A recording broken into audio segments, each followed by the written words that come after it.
Hello, people. Welcome to Cryptocurrency Orchid. Uh, this is Jason here. Hope you're good.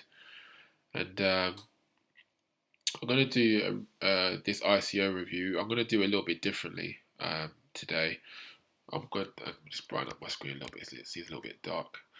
But yeah, I'm going to do this review a bit differently. I'm just going to go over the project and share my view in one hit.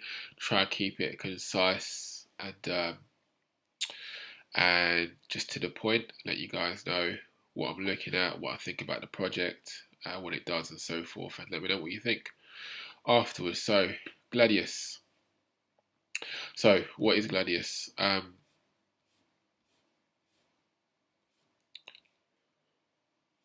Alright, it's pretty funny, but Gladius doesn't have a one-liner. I just realised that.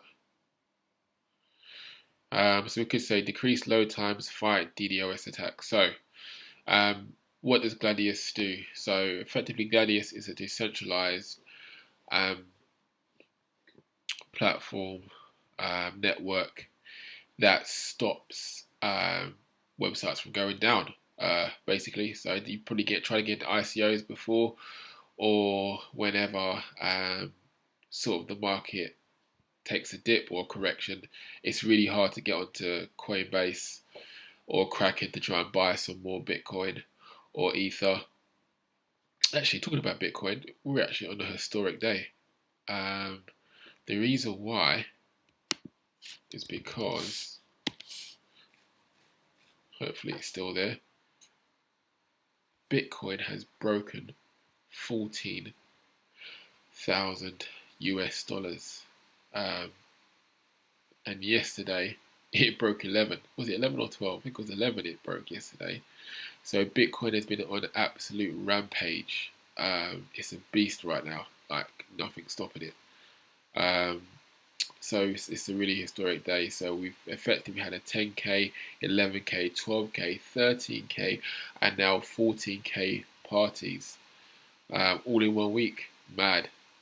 So yeah. Anyway, so when Bitcoin takes a dip, it's really hard to get onto Coinbase, Kraken to buy some more Bitcoin.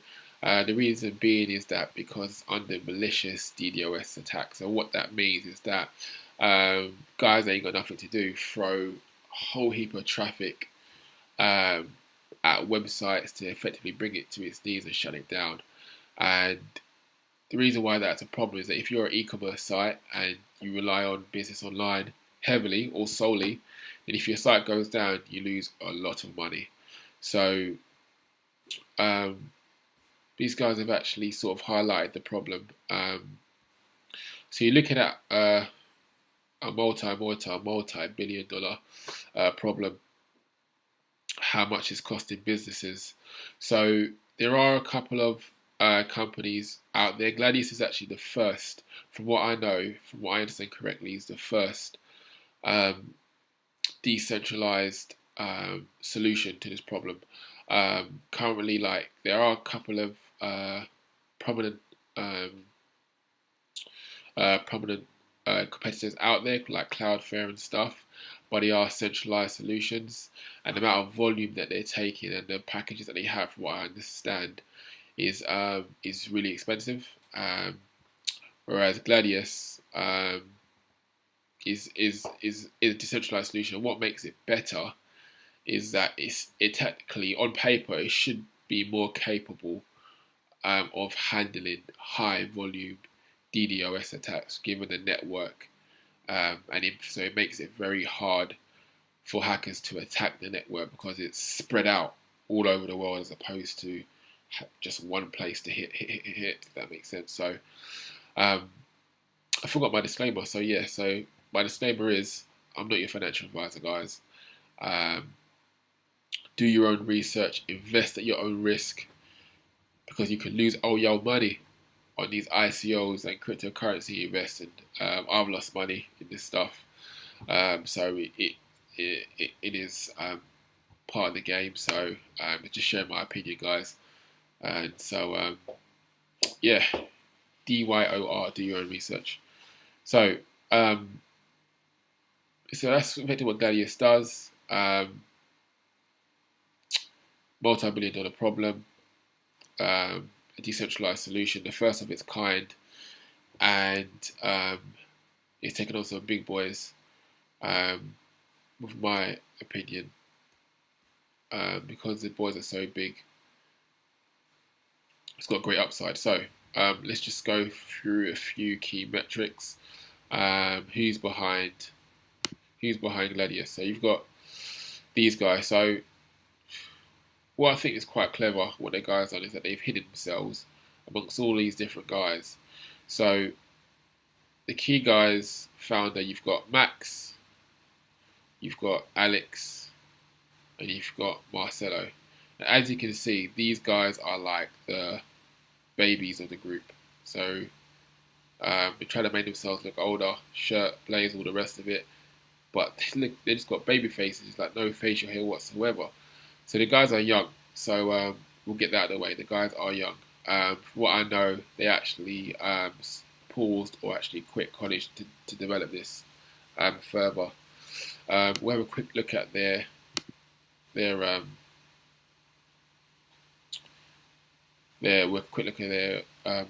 So all I'm gonna look at is who's the leader, who's leading the tech.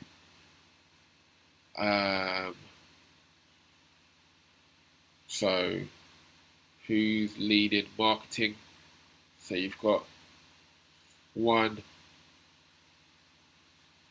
2, 3 guys, 4 guys who are advisors on marketing. Who do we pick? Let's pick Jeremy.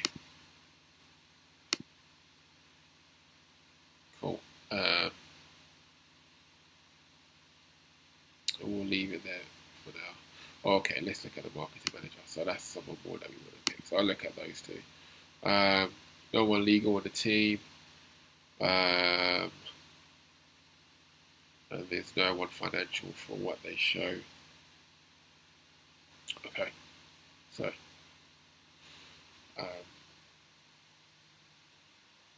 cool. So let's have a look at Max. So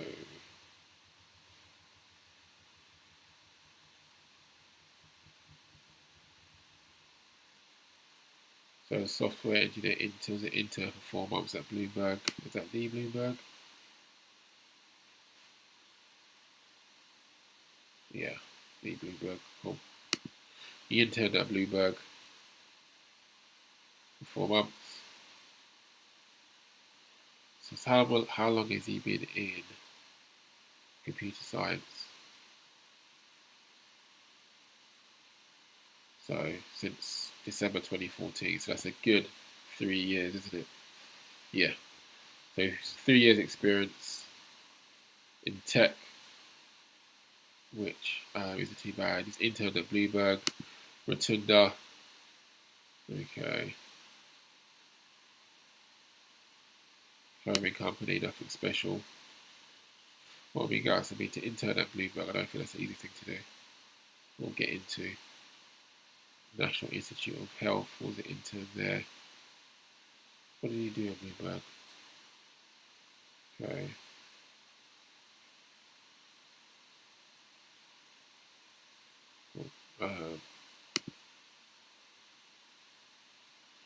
National Institute of Health. So it's a big company. How long was he there for? 21,000 employees on LinkedIn. Cool.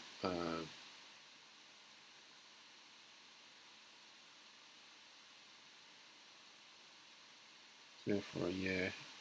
Computer software engineer. Okay. Right, guys. Well, I mean, he's young, so I didn't expect a long resume, but the fact that he's interned at a couple of credible places and doing what he's doing shows that he's a talented guy. So, in my opinion, he's got good experience, and he looks like on paper he looks quite talented. So, next guy, Alex. So he's at Maryland, software developer for a year. So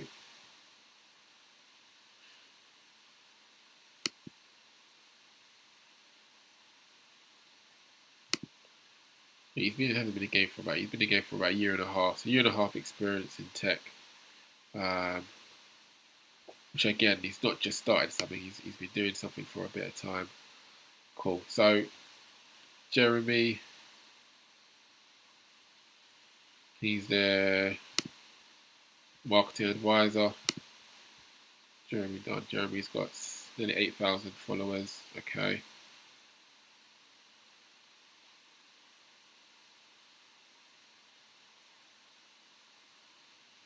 Okay, so he's got some blockchain marketing experience.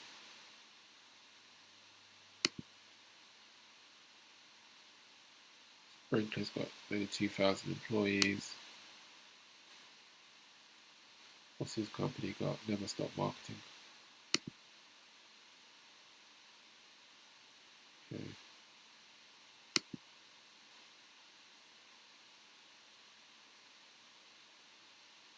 I could check the website.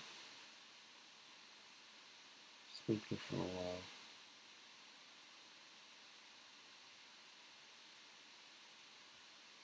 Okay. Probably got a long CV. Senior partner, community manager for Microsoft. Okay. Johnson & Johnson for a year. Okay, it's Microsoft for a while. Okay. Yeah, so he's a big boy. So product community means development marketing manager. Okay. So he's got a strong marketing experience. So cool. He's credible as an advisor. VP of marketing at Market Across. So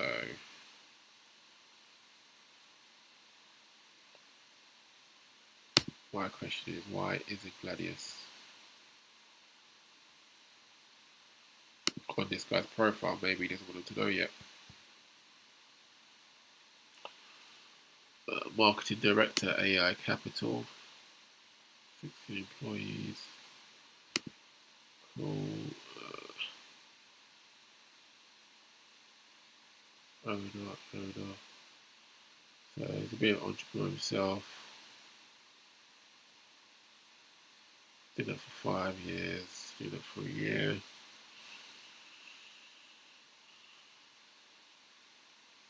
Okay. It's not fantastic. I think he's not a fantastic marketing guy. So,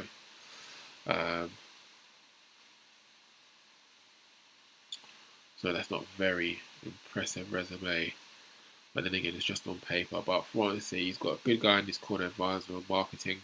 And at least they got someone to execute marketing anyway. Marcelo, let's have a look at you anyway. Because you guys are a bit young, I want to just see what the other co-founder brings to the table. Interned. Okay.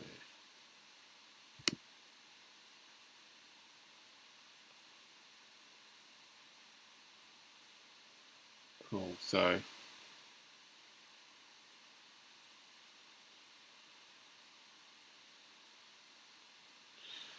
okay. I haven't got much development experience, but software developer, 3 months at Caravan Pool.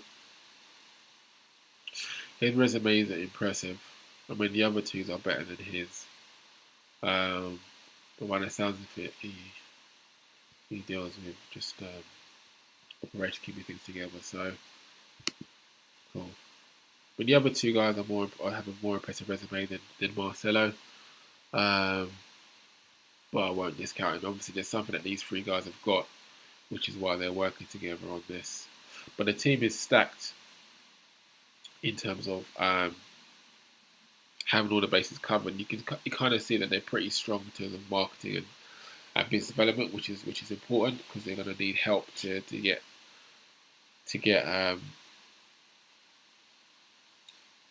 get through the doors of some of the bigger companies. I won't go into everyone's profile. It's something you guys can research yourselves. but from the looks of things, they've got really good support. I know some of these guys were a part of ICO called D Corp. I wasn't too impressed with the D Corp project. Not to say the guys involved aren't talented like Frank Benet and stuff, um, but they obviously have experience in the ICO and blockchain space, which also gives them access to a network as well. But what I did like, and actually I might put the link in the description box as well, these guys in the AMA, and I like to see that founders and team members are visible online and stuff. So they're getting out there, getting their face exposed. They're not going to effectively run away with your money.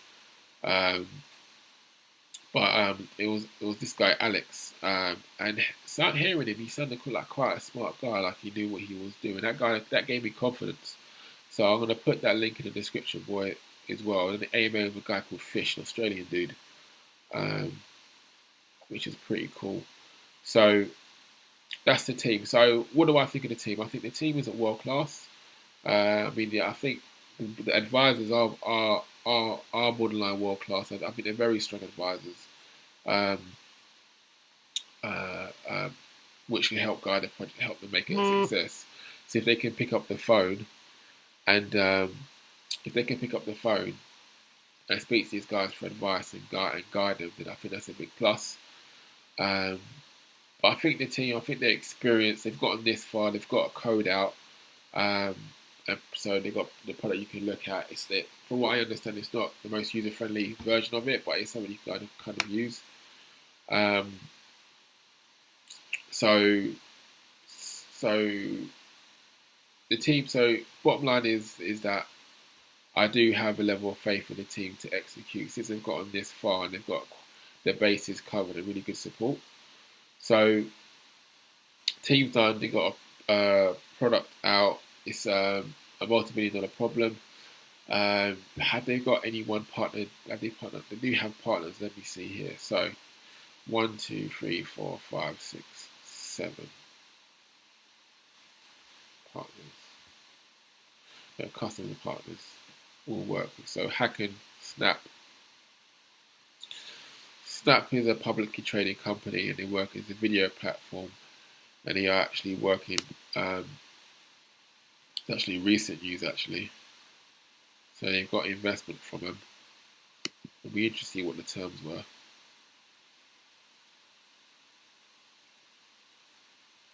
But this is big news. Public trading company getting involved with these guys. So effectively they've invested in them and they're going to help with their development, and they're also going to let them use Gladius as well on their platform. So the other thing I didn't mention about Gladius is that it's a content distribution network, which basically means it helps pages and websites load faster as well. So I don't really know too much technical aspects of it. I mean, if you're a techie, you probably know more than I do, but that's part of the offering as well, which from what I understand is a natural fit. So they've got a lot of press, which is good. Inc, Forbes, practically everywhere, man. Which is excellent, which means they've got the Yahoo Finance, which means the marketing support that you have is working to get that exposure out there. What I also say, so these are the partners, Hacking, and I would imagine that will grow. If you look at the token metric side of things, they did have a pre-sale. Out of this 6.5 million that they raised 5.3 million, if I remember correctly, from the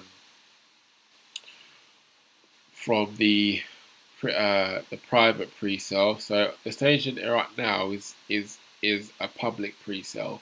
So there's 3 stages: a private pre-sale, which already raised 5.3 million, public pre-sale, which they are running for the next 20 odd days, as you can see here, and then they're going to have a public sale on the 14th of January. So I had it up. Oh, where's it gone? Let's just close these. Okay, here we go. So public pre-sale, this is the structure. You'll get anything between 117F, you get 20% off, 25% off, depending on how much you invest. You see there's a vesting period, and this vesting period takes effect as soon as the token sale ends, and it's already coded in. So when the public sale hits in January, there's no lockup. First 24 hours, 20%. Then after that, this is the discount levels and stuff. So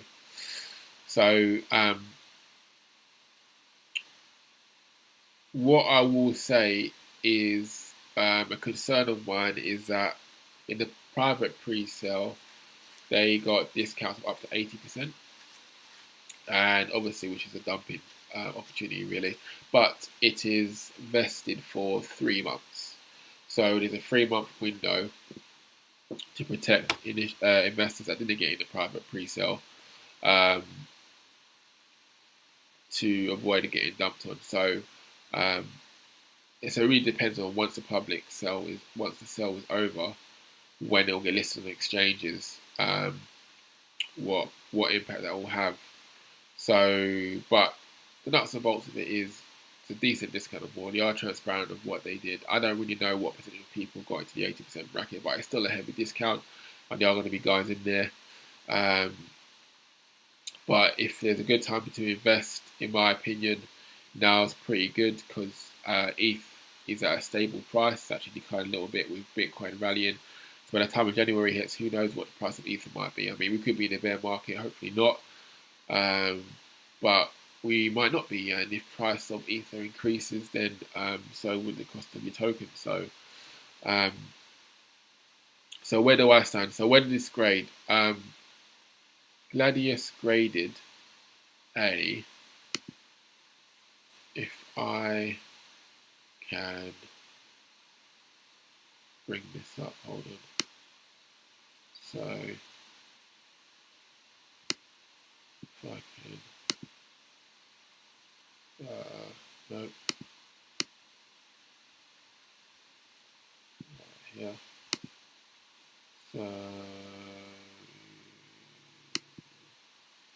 So if you guys don't know, I've got a free ICO report which you can download or get access to. Not download, so you can get access to, which looks like this.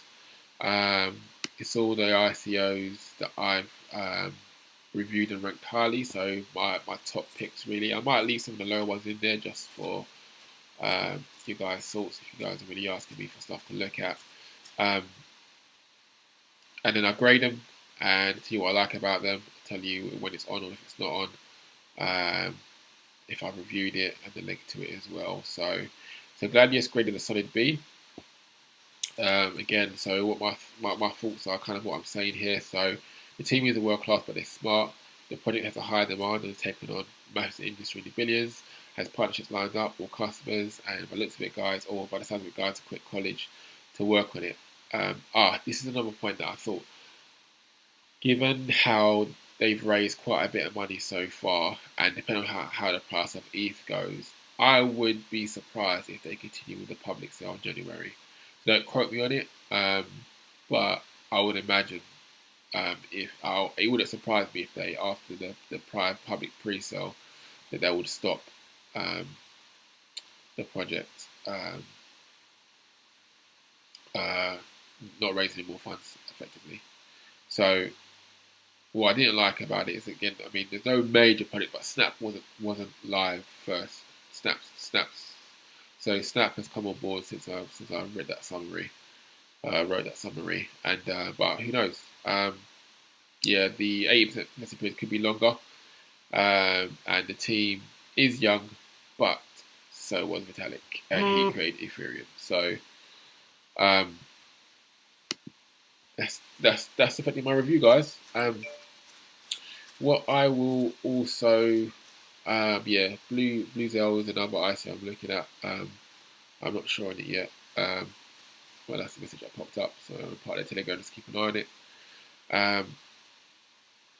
And I've got an idea that I'm thinking about, but I might share another video, and this will be part of it as well. So give me guys a thumbs up if you like this video. Let me know that you're liking this stuff. A thumbs down if you don't. Feel free to just get access to my free report, ICO report, and some stuff on it. I update it weekly as well. Links below. Any questions, drop in the comment box. Share this with friends and family, guys, if you enjoyed it. Really appreciate you guys watching, and I will check you guys out on another episode. Take care.